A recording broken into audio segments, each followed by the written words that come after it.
Cuando hace 5 años el presidente cubano Miguel Díaz-Canel Bermúdez habló por vez primera en Nueva York ante la Asamblea General de la Organización de Naciones Unidas, en sus palabras iniciales evocó la presencia en esta tribuna internacional de Fidel, Raúl, el Che y Roa, figuras trascendentales de la revolución que desde los primeros años del triunfo alzaron su voz en la ONU en defensa de Cuba y también de los pueblos oprimidos de América, África y Asia. Era él heredero y continuador de una tradición revolucionaria iniciada por Fidel en Naciones Unidas. Por ello, Díaz-Canel en 2018 expresó como sus predecesores las verdades más fuertes en este podio. Que nadie nos engañe aduciendo que la humanidad no cuenta con recursos materiales, financieros y tecnológicos suficientes para erradicar la pobreza, el hambre, las enfermedades prevenibles y otros flagelos. Lo que no existe es la voluntad política de los países industrializados, quienes tienen el deber moral, la responsabilidad histórica y recursos abundantes para resolver los problemas globales más apremiantes. En septiembre de 2018, el mandatario cubano, en el 73 periodo de sesiones de Naciones Unidas, denunció además las inequidades en el planeta, consecuencias, aseveró, del más despiadado capitalismo y del imperialismo. Rechazó la guerra y lo poco que se hace para enfrentar el cambio climático y abogó por la paz y por un mundo multipolar, equitativo, democrático y justo. Y condenó ante la comunidad internacional y en el propio Estados Unidos la política de bloqueo hacia Cuba del imperio más poderoso que ha existido en la historia de la humanidad. Se trata de una política cruel que castiga a las familias cubanas y a toda la nación. Consiste en el sistema de sanciones económicos más abarcador y prolongado que se haya aplicado jamás contra país alguno. Ha constituido y sigue siendo un obstáculo fundamental al desarrollo del país y a la realización de las aspiraciones de progreso y bienestar de varias generaciones de cubanos.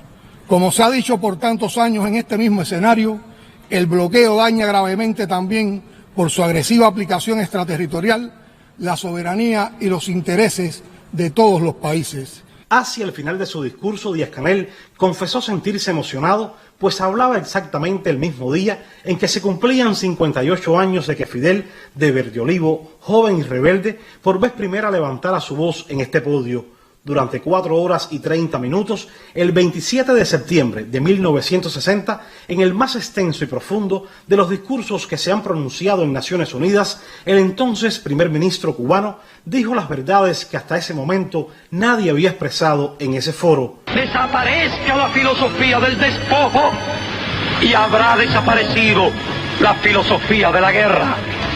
Desaparezcan las colonias. Desaparezca la explotación de los países por los monopolios. Y entonces la humanidad habrá alcanzado una verdadera etapa de progreso.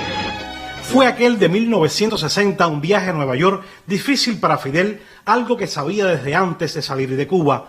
Por las presiones del gobierno estadounidense, le negaron permanecer en un hotel cercano a Naciones Unidas. Ante ello dijo que en casas de campaña establecería su campamento en los jardines de la ONU. Pero se fue a Harlem, uno de los barrios más pobres de Nueva York, donde a pesar de la represión policial fue recibido por las multitudes y acogido en el Hotel Teresa, donde fueron a conocerlo grandes líderes mundiales. Nikita Khrushchev de la Unión Soviética, Nasser de Egipto, Nehru de la India y el activista negro estadounidense Malcolm X. Casi 20 años después de su primer viaje, regresó Fidel a Nueva York y lo hizo en octubre de 1979. En la misma tribuna volvió a pronunciar un discurso en nombre de las naciones pobres del mundo y también lo hizo en representación del movimiento de países no alineados, cuya cumbre se había celebrado en La Habana un mes antes.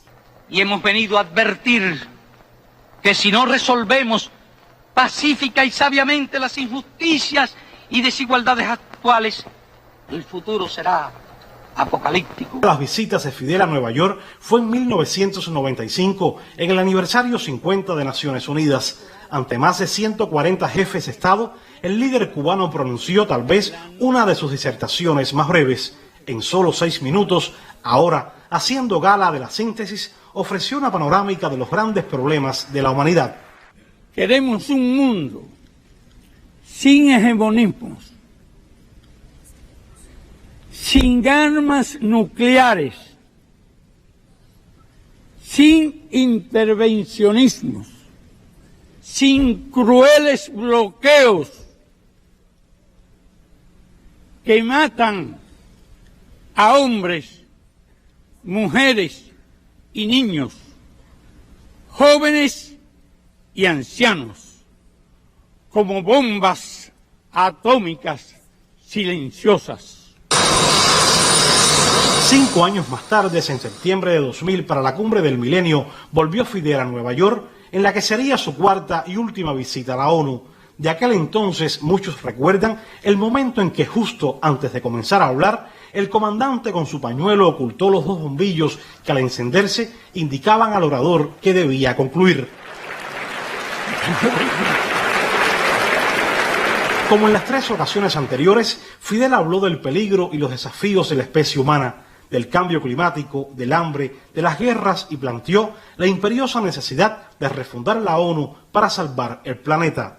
Cualquiera comprende que el objetivo fundamental de las Naciones Unidas en el siglo apremiante que comienza es el de salvar al mundo no solo de la guerra, sino también del subdesarrollo, el hambre, las enfermedades, la pobreza y la destrucción de los medios naturales indispensables para la existencia humana.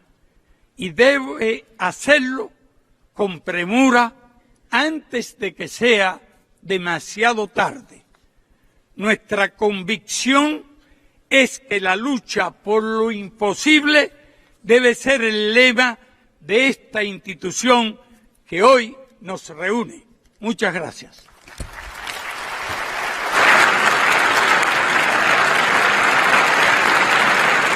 En ese propio lugar, el general de ejército Raúl Castro Ruz, en septiembre de 2015, en su condición de presidente de los Consejos de Estado y de Ministros, habló a la comunidad internacional. Con la voz firme y enérgica de siempre, Raúl evocó las razones que en 1945 dieron origen a la ONU, cuando las naciones decidieron unirse en esta organización con el diálogo y el entendimiento como premisa para entre todos superar la destrucción que dejó la Segunda Guerra Mundial.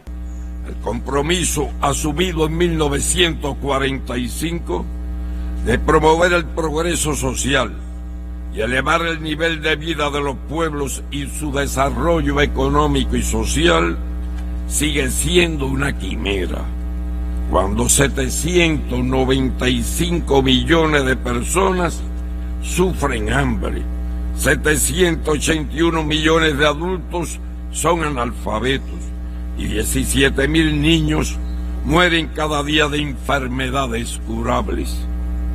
Mientras que los gastos militares anuales en todo el mundo ascienden a más de 1,7 millones de dólares. Raúl, ante la Asamblea General de la ONU, también exigió el fin del bloqueo de Estados Unidos a Cuba, pidió el cese de los conflictos internacionales y abogó por la paz en el mundo, y como Fidel, 15 años antes, habló de la urgente necesidad de transformar la Organización de Naciones Unidas.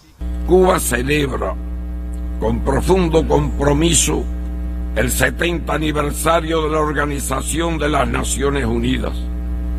Reconocemos que en estos años han intentado, pero no se ha hecho lo suficiente para proteger a las generaciones presentes y futuras del flagelo de la guerra y su derecho a un desarrollo sostenible sin exclusión. La ONU ha de ser defendida del unilateralismo y profundamente reformada para democratizarla y acercarla a los pueblos. En los últimos 63 años, en 6 ocasiones, los máximos líderes cubanos han estado en la ONU. Ahora, en medio de momentos también desafiantes para la humanidad, regresa Cuba, representada por Díaz-Canel a Naciones Unidas, para desde la Asamblea General y con la valentía y firmeza de siempre, hablar en nombre del Grupo de los 77 y China, y lo hará en defensa de la justicia, el desarrollo y la paz. Wilmer Rodríguez Fernández, Canal Cubano de Noticias.